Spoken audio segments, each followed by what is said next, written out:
ابتدا ہے رب ذوالجلال کے بابرکت نام سے جو دلوں کے بید خوب جانتا ہے۔ دیکھتی آنکھوں سنتے کانوں بندہ ناچیز کا سلام پہنچے۔ بابا۔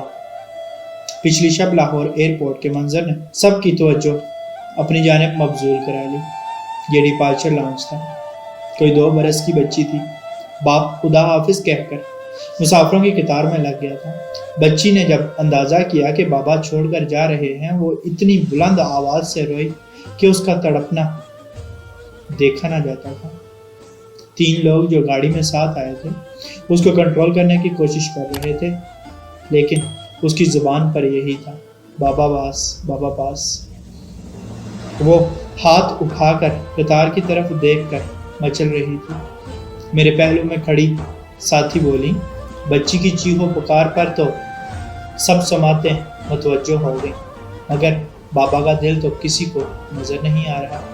میں نے کہا، ممکن ہے بابا آنسوؤں کو بمشکل حلق میں دھکیل رہے ہوں۔ یہ بابا بھی دنیا کی عجیب و غریب مخلوق ہے۔ خود اپنے لیے نہیں جیتے، زندگی بھر جو کماتے ہیں اس کا 5% بھی اپنی ذات پر خرچ نہیں کرتے۔ اپنی جوانی اور بہترین صلاحیتیں لگا کر گھر والوں کی خوشیاں خریدتے ہیں۔ مائیں تو بچوں کے ساتھ سائے کی طرح رہتی ہیں، شیر مادر کے ہر ایک قطرے سے ان میں اپنی محبت اتارتی ہیں۔ ان کی گود کی گرمی سے بچے کی حسیات بیدار ہوتی ہیں، مگر یہ بابا تو صبح جا کر رات کو پلٹتے ہیں۔ چھٹی کا دن زیادہ مصروف گزارتے ہیں کہ اہل خانہ کا اگلا ہفتہ سہل گزر جائے۔ کچھ بابا تو تلاش معاش میں دیار غیر ہی کے ہو کر رہ جاتے ہیں۔ وہ بھائی ہیں تو بہنوں کی شادی، بیٹا ہے تو والدین کی کفالت اور بیماری کا فریضہ۔ ہمارے والد 8 بچوں کے لیے گاؤں سے خالص شہد اور مکھن منگواتے تھے۔ گھر میں دیسی انڈے آتے تھے، کبھی مرغیاں پال لیتے کہ بچوں کی صحت اچھی ہوگی تو اچھا لکھے پڑھیں گے۔ ایک صبح امی کو غصہ آ گیا، اس پاجامے میں 2 بار پیوند لگا چکی، اب نیا پاجامہ بنوا لیں، کل ہی لٹھا لا کر 4 پاجامے سی دیتی ہوں۔ بولے، یہ پیوند میرے نبی صلی اللہ علیہ وآلہ وسلم کی سنت ہے۔ ہمیں بچپن سے ہی یہی پتا تھا کہ پیوند ایک مقدس چیز ہے، کہ ایک مقدس ہستی سے اس کی نسبت ہے۔ سمجھ میں نہیں آتا جب کہتے تھے، سالن نکال کر خالی دیگچی مجھے دے دو، رزق کی بے حرمتی ہوتی ہے، برتن بد دعا کرتا ہے، اس کو روٹی سے پونچھ کر صاف کرنا چاہیے۔ کبھی ہمارے ساتھ دسترخوان پر نہ بیٹھے، آخر میں بچی پلیٹوں کو روٹی سے صاف کرتے کہ یہ میرے نبی صلی اللہ علیہ وآلہ وسلم کی سنت ہے۔ سب بابا ایسے ہی ہوتے ہیں۔ وہ باپ کے انتقال پر تڑپ رہی تھی کہ اکلوتا بھائی دیار غیر سے نہ آ سکا۔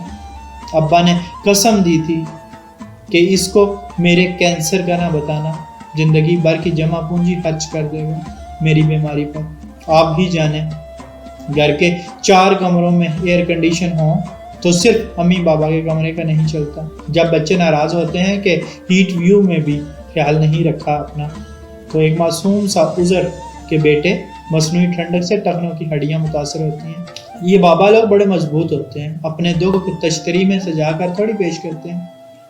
میرے بچوں کے باپ کی طرح بہت سے بیوی بچوں کو طارق روڈ سے عید کی شاپنگ کراتے ہیں۔ جب اصرار کیا کہ اپنے کپڑے بھی یہیں سے خرید لیں تو ایک ہی جواب ملا، مجھے فلاں کی فٹنگ ہی درست آتی ہے۔ اور یوں ہمیشہ خود صدر کی پرانی دکان سے عید کا جوڑا خریدا۔